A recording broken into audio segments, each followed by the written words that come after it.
Hello YouTube, welcome back. This is now episode 7 of the Norwich City save. We are motoring through this season now, coming to the business end, and we have 2 games for you to get your teeth stuck into.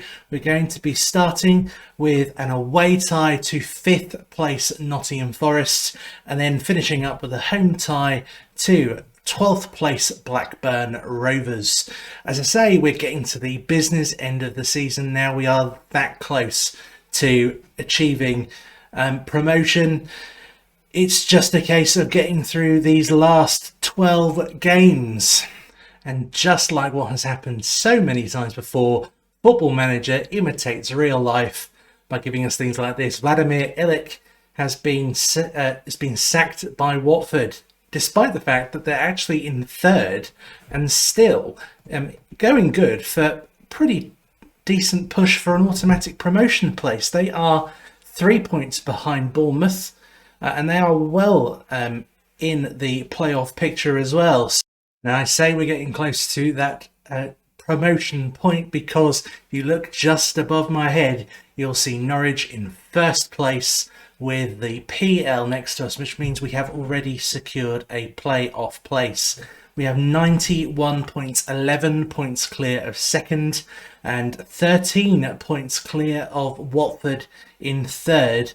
And we still have both Bournemouth and Watford to play one after the other. But we got a tricky tie first against Forest, and you can see they're in 5th place and doing very well for themselves. They're managed still by Chris Hughton. They've not made any changes, and they have signed and have playing for them some very handy players. So this is not going to be an easy fixture. So before we get into today's matches, let's get you caught up. We're going to play goals from 3 of the matches that we've had so far, and I'm going to talk you through some changes that we've made recently with regards to our tactics and with regards to our team lineup. Pretty much a forced change, unfortunately, and you'll see what I mean in a moment.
So a look at this screen here would show you and tell you a story that is somewhat different from reality. You see, our last game together was the 1-1 draw with Stoke. We then went on to play Coventry, who we beat 2-1. That was more down to the fact that Timu Puki was having a good game and scored 2 goals, but we had a number of opportunities fluffed on that occasion. Then we played Rotherham, and Rotherham was one of those games where I thought was just not going to be our day.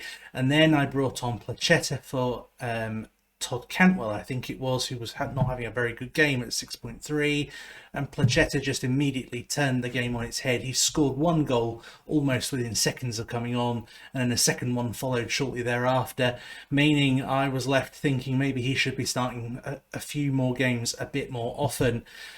And then we changed the shape of our tactic as well. We're now playing, instead of a 4-1-2-2-1 or a 4-3-3, we're now playing a 4-5-1 with an attacking midfielder sitting between the front player and the central midfield.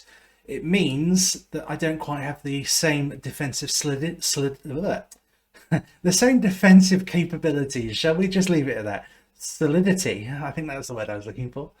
But when looking back over the number of games that we had that we were winning by 1 goal or not converting perhaps the chances we should, I noticed basically a familiarity in the way that we were approaching attacking play, and felt that having somebody in the middle of the park would be of help to us. So Kieran Dowell is the player that has come back into that position, and actually he's done very, very well indeed, and he will start, I suspect, in our game against Nottingham Forest.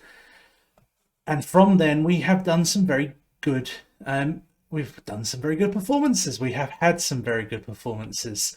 There's my Norfolk side kicking in just again. We went on to beat Wycombe 3-0 in a game where we were pretty much playing them off the park. We beat Brentford, a game you saw just now, 3-1, and we were playing some beautiful football despite having some players not playing particularly well in terms of their individual statistics, but we were knocking the ball around the park with a confidence and swagger I hadn't seen for some time. So that was really very encouraging. Then we demolished Luton 3-0. Again, that was a Kieran Dowell inspired performance. He got a 9.5, one of the highest ratings I think I've seen for this Norwich team this season. He was at the heart of absolutely everything, and finished it up with a 2-0 victory over Sheffield Wednesday, who, by the way, have now dragged themselves out of the relegation places. They are now in 21st place, joint. In fact, I tell you what, they are out of the relegation places by the slimmest of margins. Look at that. Each on 31 points. Millwall, Bristol and Sheffield Wednesday. The relegation picture is going to be very interesting to keep an eye on there. So as I say, we are now up against Nottingham Forest and up against... who was it? The other game that we've got? Middlesbrough? No, hold on. Stand by. Blackburn, of course. So up against Forest first, and then we're going to go up against Blackburn in order to move this into the crunch period of the season. Because after these two matches, we're going to come back for the end of April, where we play Bournemouth and we play Watford in the space of 4 days. So that's going to be pretty much the be-all and end-all. If we beat both of those, I have absolutely no doubt that we're going to be champions, up with no particular issues. If we don't, then there is the chance they can come back into it. It's a slim chance. We've got a good gap now between us and both second and third, but it's a chance nonetheless. And the last bit of news I need to bring back to you is here. Emi Buendia, our talisman figure this season. Look at those statistics there, playing out of his skin all season, and has 13 assists and 5 goals in 33 games. He broke his toe and has been out for the last 4 weeks. Roger Vilca, Rodrigo, as we now know he's actually called, but I've named him Roger. My friend Roger has come in and he has done really very well, actually. You see a 6.9 there, which, average, but against Luton he scored a goal, and against Brentford he both scored and assisted a goal. So as a backup to a one-of-a-kind mercurial talent in Emi Buendia, he's not done too badly. So this is the team that's hopefully going to be bringing us the 3 points home away to Nottingham Forest. We're going to start with Krul in goal, Aaron's at right back, left back of Baba Rahman. In the centre is going to be Gibson on the left of central defence and Sorensen on the right. And that's because we have had a bit of a period of time here where we've had some players who have been unfit and unprepared. In fact, it looks like Zimmerman is back. So I'm going to take Sorensen out of the team, which is a bit unfair on him because actually he's played very well. But I still think he needs to be there, Zimmerman. He's one of our better players. So Gibson and Zimmerman now in central defence. We've got Skip as the defensive central midfielder, who's the guy who sits back and perhaps links the play up between defence and midfield. And we've got Carlos Elena as the Mazzala in attack. So I've just switched out Cantwell for Vilca, because he's playing very well recently. And you've got Placheta on the left of attacking midfield as well, with Dow playing through the centre, and of course Timu Puki up front. So we've done the team talk, we are into the match, and the first highlight is a Norwich one, albeit that it's a free kick that goes straight out to a Forest player, though we win the ball back, and Vilka's now passing to Pukki, who took a shot which cannoned off the defence and back to a Norwich player. Pukki there with a shot, hits the post. Oh, that could have been a flying start just 1 minute in. So we are again on the ball now and coming forward in our droves. Skip playing the ball out to the left back, Baba Rahman, who runs into the box, and Pukki there seemingly ready to apply the finish but couldn't quite get the space he needed. Forest now on an attack of their own, and they could realistically be 2 goals down right now, and they place the ball into the back of the net, scoring, making it 1-0 to Forest against the run of play. But you don't save goals like that. I mean, Yates, we'll just see it again, Yates just takes one little touch and then turns, and then, as I say, side foots the ball into the back of the net. It was a very good goal indeed. And we need to respond now. This is not the way I hoped things would pan out. I mean, we are head and shoulders above this Forest team, but being FM'd. And now we're coming forward with the ball, hopefully with some purpose in a minute.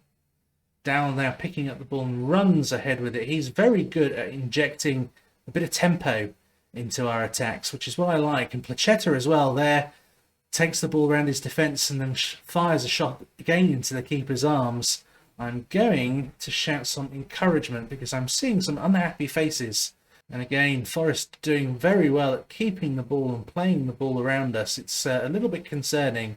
Makes me wonder whether I should have started with the previous the previous tactic and another long range shot there, causing us some difficulties, but this one cannoning off the crossbar. But we are still the team ahead in terms of XG. You know, we should be doing better than this.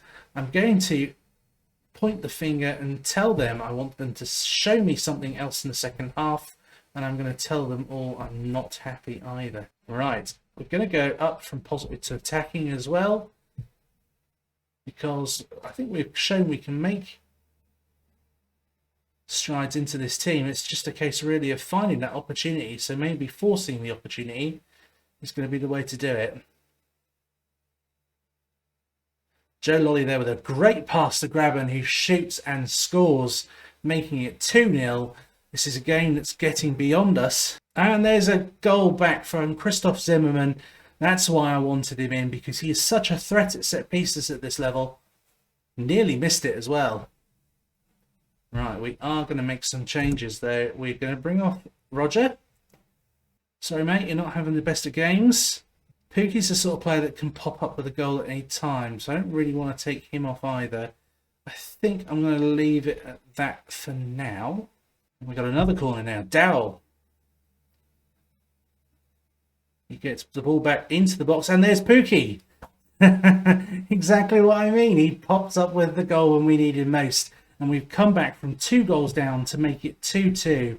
In really a manner that we should have started in any event. I am now going to bring off Carlos Elena, who's not having the best of games, and bring on Lucas Rupp.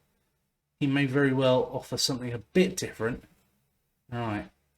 I want to shout some more encouragement. All right, here we go. We've got a counter-attack on, and Cantwell on the ball now. He threads the ball into Pukki. Pukki shoots, and Pukki scores. 30 goals this season. The guy has just been absolutely sensational for me. It's a good point, actually. How many goals did he score in the championship winning season? I had to find out. I think it was just into the 30s, 30, 31, something like that. So maybe he's approaching that same figure again, showing the guy's an absolute championship goal machine. But I tell you what, it's going to make a little difference if we keep giving the ball away as we do there. Thankfully, Max Aarons is there to head the ball back to Tim Krul, who is going to kick the ball out again, and it just goes into the flipping arms of the straight at Forest. It just infuriates me, those stupid kicks.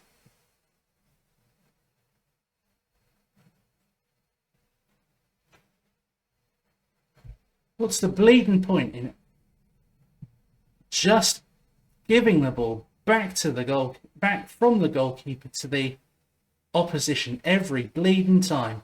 Thankfully, Lucas Rook, we just can't keep the ball at the moment. And there, that is just criminal. Watch this. So many mistakes. And a simple pass straight down the middle. What the hell is Tim Krul doing?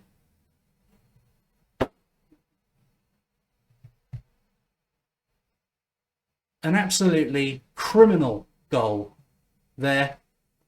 And if that is the reason why we don't get 3 points in this game, then I will be very, very angry.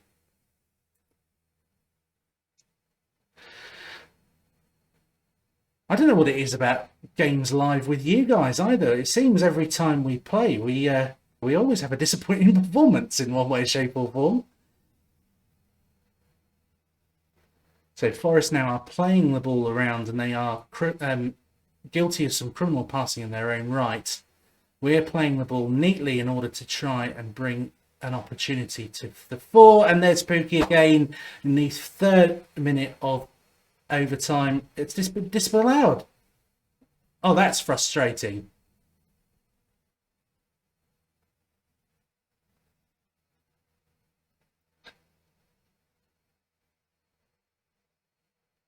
So we start again. Cantwell now crosses the ball into the box, but it comes back out to Skip. Skip back to Zimmerman. I want it forward, please, guys, not backwards. Let's keep the ball moving. We've got literally seconds left, guys. Let's fashion an opportunity, please. Come on. I know it's unbalanced, but we should be doing better than this. I mean, just... And here I think is the replay. No way. No way. He is onside. So we're now cool, calm and collected again after that really frustrating Forest match. It just seems to me as if sometimes this game works in ways to make certain outcomes come to the fore. But that's life, isn't it? Certainly there are times where stupid mistakes in real life football cost games, points and all the rest of it. It's part and parcel of the game. But we have our youth intake to have a look at, and I have to say, it's not very good. We've got a handful of very poor players down the bottom here, which I'm not even going to bother looking at. I don't really look at the 2.5 stars potentials either. It's the 3-star and ups that I take a look at. This young lad here, light-hearted, whatever that means, personality. But he has a determination of 16, he has a work rate of 9, he has composure of 10, finishing of 15, and at 15 years of age there is something there about him that could potentially... Oh, and placing shots as well, I didn't notice that.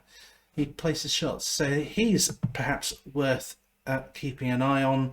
And then we have these two at the top, Liam Foyston, who, again, another young striker, although he can play in central midfield as well. And I think that's probably where I'd end up playing him. He's not somebody that looks immediately suited to playing in attack, does he? But he has some interesting mentals, which might make him a viable option as a youth candidate going forward.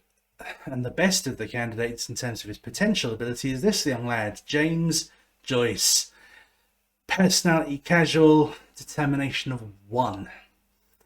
So yeah, so the team that's going to be playing Blackburn at home is pretty much the same side as we just saw playing against Nottingham Forest, with one change. I've taken out Plachetta on the left wing and replaced him with young Josh Martin. We are at home on this occasion to Blackburn Rovers, and there you see Tim Krul passing the ball to his central defenders rather than doing the stupid little kicks that just go straight back to the opposition. We're playing some neat stuff here, some nice 1-2s. Baba Rahman skipping past 2 defenders and putting a ball in which comes off Ayala into the net. Why on earth we didn't get that sort of luck in the last game, I've got no idea.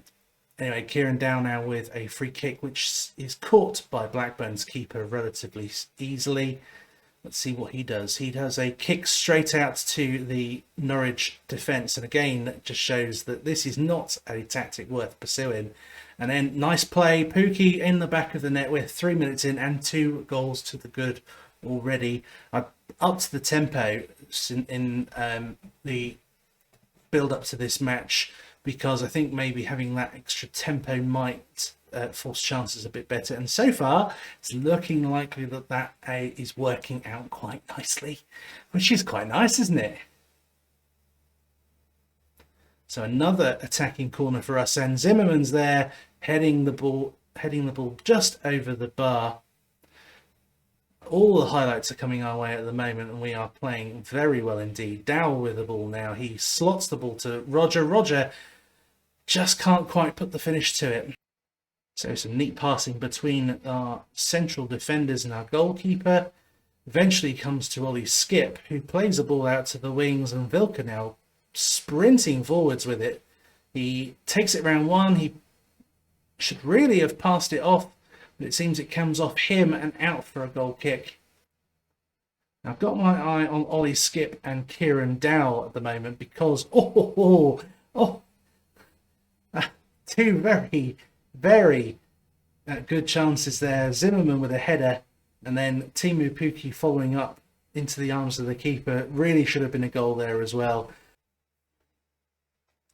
So we are back into the match already and just awaiting the next highlight. To be quite honest, I wouldn't mind if this is a completely, oh goodness sake, I was about to say I wouldn't mind if this is a completely eventless second half, but we start with a headed.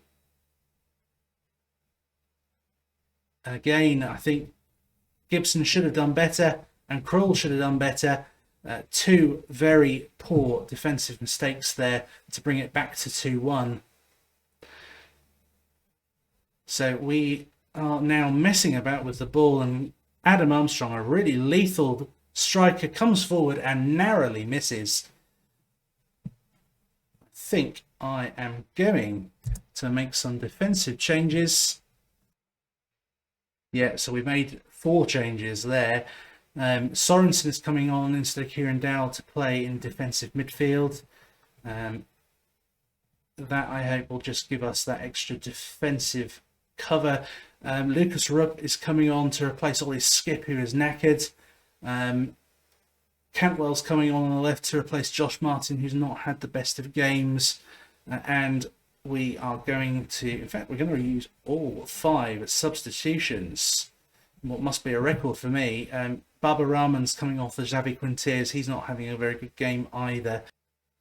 So we've now got an offensive free kick, and Zimmerman there, he heads it to make it 3-1 and gives us that bit of leeway once more. That is hopefully now the game. I am going to just make the usual changes, slow down the tempo, play for some set pieces and take off work ball into the box. Xavi Quinteros with a very long throw there to Todd Cantwell, who sprints forward. He's got a... Oh, that was possibly the goal of the season. Cantwell sprints from inside the opposition half. We're going to watch this replay. Inside the opposition half, round 1 defender, round defenders 2 and 3, and slots it in from 25 yards. What a goal that was. 4-1 Norwich, and that truly is the game wrapped up for us. Very, very interestingly, I think I spy one of our rivals having dropped points as well. Yeah. Wonderful, wonderful stuff. Bournemouth drew 1-1 to Huddersfield. That keeps the gap at 13 points between us and second place and 15 points between us and third. So, you know, we're doing very well. So it occurred to me, just looking at those fixtures and looking at the table, that when we come back for the next series of games, the games against Watford and Bournemouth, that actually these ties might not even matter, that promotion may have already been confirmed. Nonetheless, we're still going to come back for those fixtures because, quite frankly, those are the games that are going to make a difference between now and the end of the season. But thank you very much for spending your time with me, watching me play Football Manager once again. I hope you've enjoyed it. As always, please do like and subscribe the video. Hopefully next time when you come back, Norwich City will be a Premier League side, at least in my game of Football Manager at least. Thank you very much. Take care.